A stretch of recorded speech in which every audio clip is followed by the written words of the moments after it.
Right. And he's told on himself 10 times over in those videos. I got I got I got gang of them saved. Every time he changed the story or something else. Just like, first of all, how are you the head of security, right? Yeah.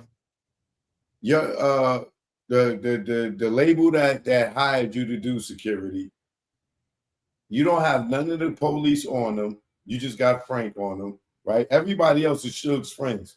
They're not security. They will go to jail for doing anything. That's not their job.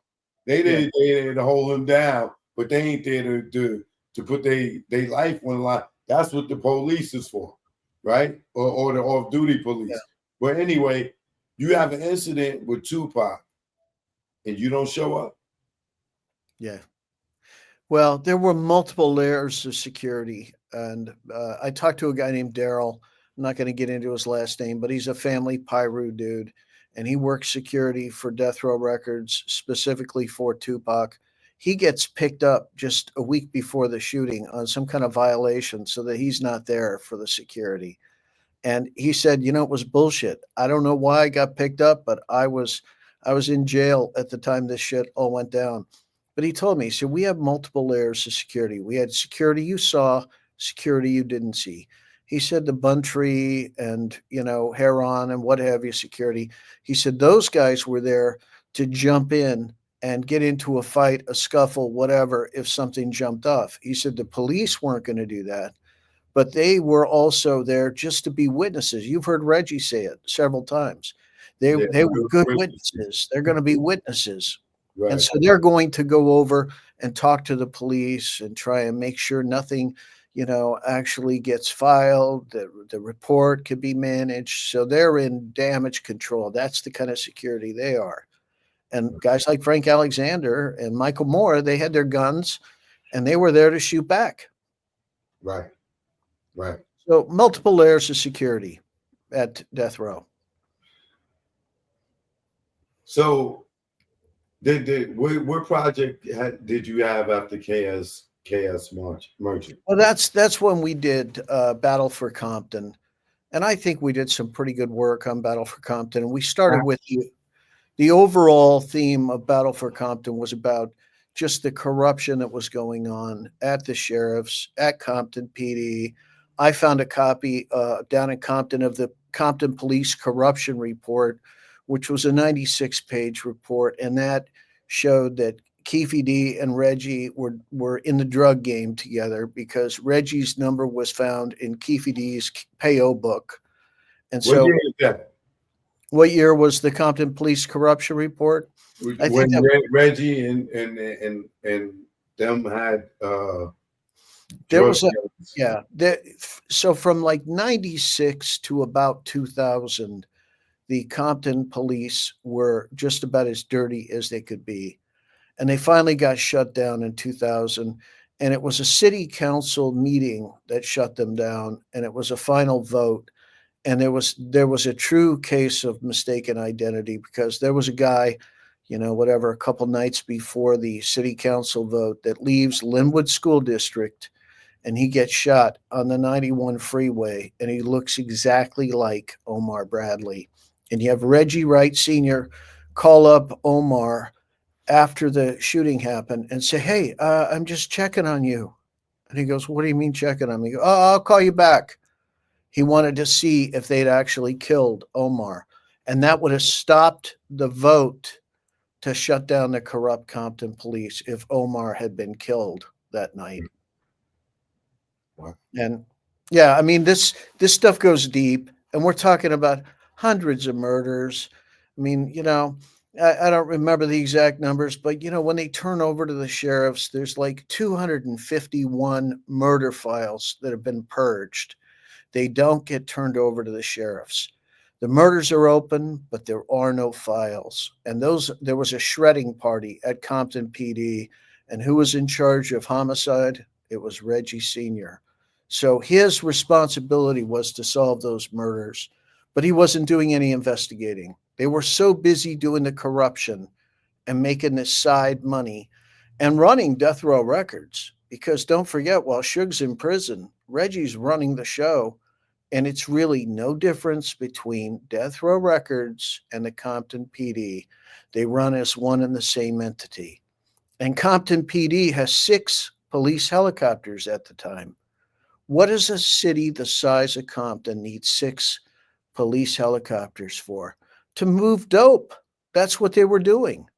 I mean, the whole enterprise was a drug trafficking, money laundering out the back door and music out the front door. Yeah, because then they raid the label at one point. Oh, yeah.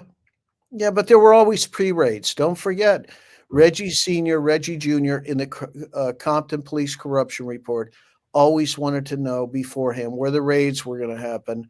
And they went and did a pre-raid and decided what was going to be found the next day in the raid. And that was also, if you look at Ronan Rowe's book, he talks about that, how these guys always wanted to know where the raids were going to happen before so that they could do their pre-raid. So there's multiple sources on this stuff. Right.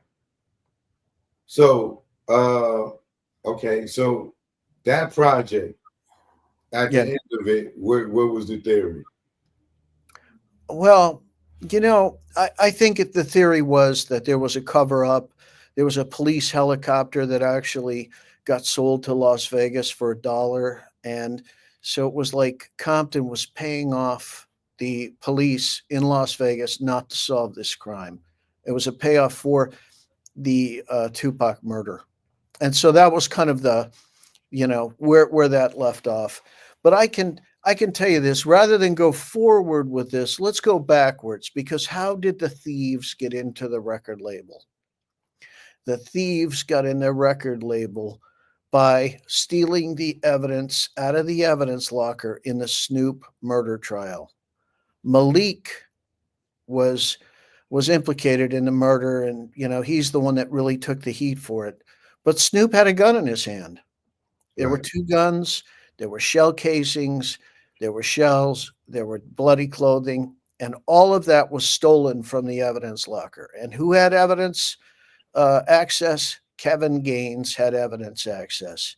Rafael Perez gets hemmed up, and he was hemmed up in stealing cocaine out of the evidence lockers. David Mack was hemmed up in a bank robbery where he stole $726,000, got to keep the money, didn't have to turn in anybody that was involved with him, and got a sweetheart deal, did some time, did a percentage of what he was sentenced to, and got out. And so the thieves were inside the record label. And I think they looked around and said, hey, let's just take down this record label. Kevin Gaines, one of their running buddies, was dating Sharitha, and they were like, hey, we could just take this whole thing over. All we got to do is kill Suge. We can do that. And so they plotted with Reggie for this murder. That's what it looks like. They're official suspects in the Biggie murder. And you solve one, you solve them both. That's right. That's what it was said. That's what I believe. Yeah. And I believe that too. And I to this day, I think Suge got a raw deal. This thing that happened with Terry Carter, it should have never happened. Rest in peace, Terry Carter. I've heard great things about him down in Compton, but he didn't get a defense. They crammed him down, made him take this plea deal. He didn't get effective counsel. And that's why I kind of look at Keefe and say the same thing is happening to him. He's getting railroaded, but they got a year to figure it out. Hopefully they do figure it out. I think, in my opinion, Reggie coached him into going on these platforms. Oh yeah, story, because Keefe you can make money. Story was when they asked him in '98 who killed Tupac. He said the dirty death row cops. Yeah. That was his first story. Yeah, because people in the streets know what happened, and I'm telling you, they all know about Reggie Sr., Reggie Jr. being the corrupt cops, going into the stereo shop with a briefcase full of cash, coming out with no briefcase, because they were in the game. They were making a shit ton of money. You have Fred Miller, who is the head detective at Robbery Homicide, saying Reggie runs the drug trade in Compton. So if Reggie ran the drug trade, and that's a 1998 interview, if Reggie ran the drug trade in Compton in 1998, don't you think that he ran it before and after? Because he gets convicted in 2017. I mean, 2017. He had a hell of a run, boy. Oh, yeah. And He so, had a hell of a run. and LAPD knows that he runs the drug trade and they don't hem him up.